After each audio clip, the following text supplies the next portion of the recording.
नमस्ते फ्रेंड, आशा है आप सभी लोग अच्छे होंगे और आप सभी का एक बार फिर से स्वागत है। फ्रेंड्स, बैंकिंग अपडेट्स में दो महत्वपूर्ण बातें।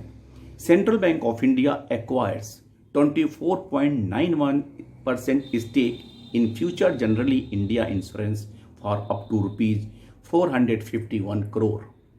Central Bank of India has acquired an equity stake of 24.91% in future Generally India Insurance Company Limited (FGIICL). With this acquisition, the bank is venturing into the insurance sector. In a significant move to expand its footprint beyond core banking, Central Bank of India announced that the public sector lender has acquired an equity stake of 24.91% in future Generally India Insurance Company Limited for up to ₹451 crore. With this acquisition, the bank is venturing into the insurance sector. FGIICL is an established player in its industry, which the bank said was available for acquisition at a reasonable valuation and is seen as a strategic bet given its existing market presence and the operational capabilities. और दूसरा खबर, RBI का नया निर्देश 30 सितंबर तक 75% ATM से मिले ₹100 और 200 के नोट और बैंकों के सामने एक चैलेंज, एक चुनौती कि कैसे इस टॉस को पूरा करें।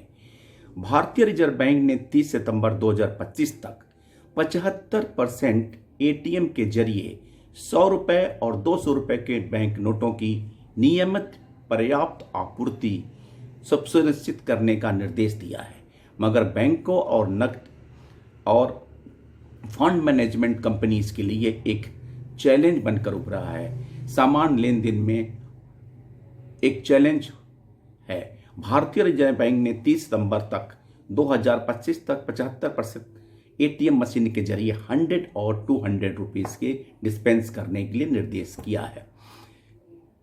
ये निर्देश उन सभी बैंकों और व्हाइट लेवल एटीएम ऑपरेटर्स को ये कंडीशन को फुलफिल करने के लिए इंस्ट्रक्शन दिए गए हैं, जो 30 सितंबर 25 तक 75% और 31 मार्च 2026 तक 90% एटीएम से ₹100 और ₹200 की आपूर्ति सुनिश्चित हो।